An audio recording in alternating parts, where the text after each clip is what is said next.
अधिक श्रद्धालु एक साथ एक घाट पर आकर के त्रिवेणी के महासंगम में आकर के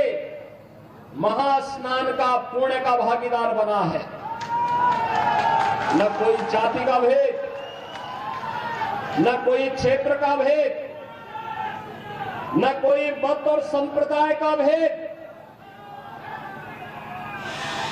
किसी भी जाति का सनातन धर्मावलंबी रहा हो, किसी भी क्षेत्र का सनातन धर्मावलंबी रहा हो,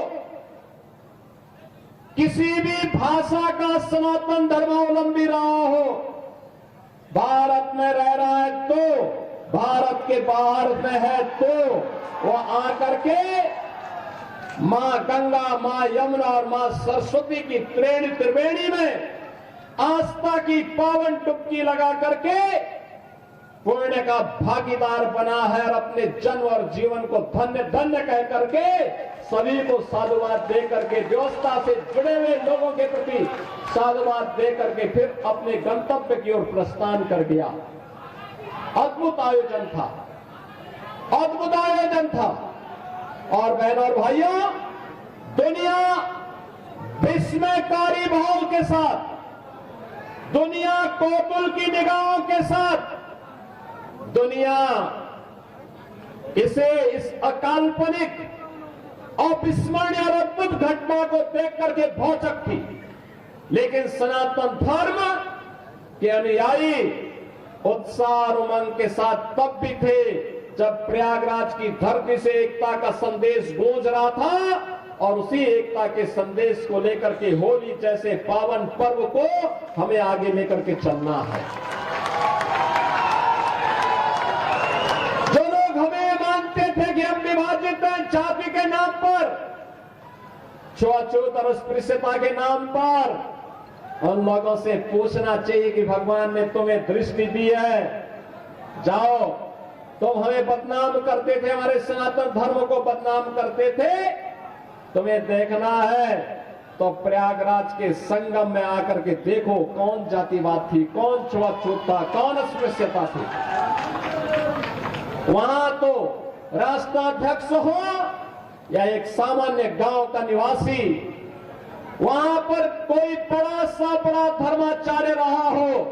या गांव में निवास करने वाला एक सामान्य योगी सन्यासी,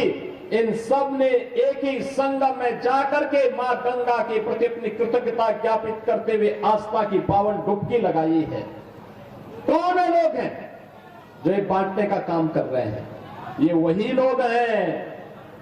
जिन्होंने अयोध्या में राम मंदिर का विरोध किया था। ये वही लोग हैं जो गौ तस्करी में लिप्त थे और गौ हत्यारों को प्रश्रय देकर के उन्हें सत्ता में भागीदारी बनाते थे। ये वही लोग हैं जो बोलते हैं कि भारत कभी विकसित भारत नहीं हो सकता है। बहनों और भाइयों, इन लोगों की मंशा देश के प्रति, सनातन धर्म के प्रति जग जाहिर है और इसीलिए मैं आप सबसे कहने के लिए आज आया हूं कि पर्वों की परंपरा को आगे बढ़ाना, और मर्यादा पुरुषोत्तम भगवान श्री राम ने तो हमें मर्यादा का ही पाठ पढ़ाया है। मर्यादा के पथ पर आगे बढ़ करके बड़ी पवित्रता के साथ जब हम आगे बढ़ेंगे, लक्ष्मण रेखा का उल्लंघन स्वयं नहीं करेंगे। प्रयागराज महाकुंभ ने संदेश दे दिया है, 66 करोड़ 30 लाख से अधिक श्रद्धालु आते हैं, लेकिन एक भी छेड़छाड़ की घटना नहीं, एक भी लूटपाट की घटना नहीं, एक भी कोई ऐसी घटना नहीं जिसके कारण किसी भी सनातन धर्मावलंबी को सिर नीचे करना पड़े। ऐसा अद्भुत अनुशासन, ऐसा अद्भुत मर्यादा, ऐसी अद्भुत छटा ये प्रयागराज ने हम सबको दी है। और आज इस अवसर पर जब होली जैसे इस पावन रंग भरे उत्साह और उमंग की होली के साथ जुड़ने का अवसर आज हमें प्राप्त हो रहा है, लगभग 100 वर्षों की इस परंपरा को एक और